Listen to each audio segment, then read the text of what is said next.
Toshkentda talaba qiz o'qituvchi tomonidan pichoqlab o'ldirildi. Assalomu alaykum, siz Oper.uz kanalidasiz. O'zbekistondagi va dunyodagi eng so'nggi yangiliklarni faqat bizdan bilib olsangiz bo'ladi.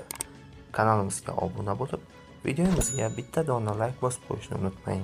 Demak, biz boshlaymiz.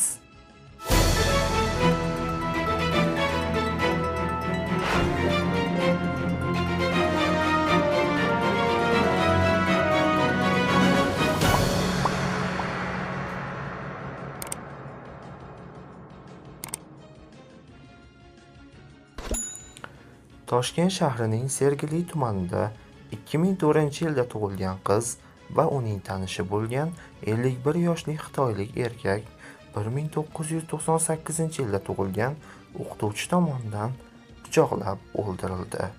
Bu haqida Qalampir.uz manbasi xabar beradi.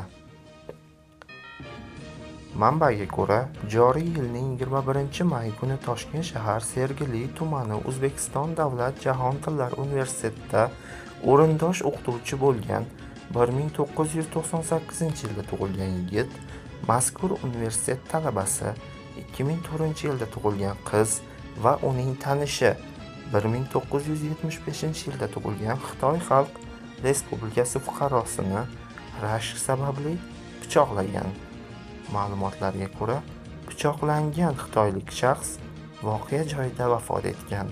Talaba qiz esa voqeadan 2 kun o'tib, joriy yilning 23-may kuni shifoxonada jon bergan.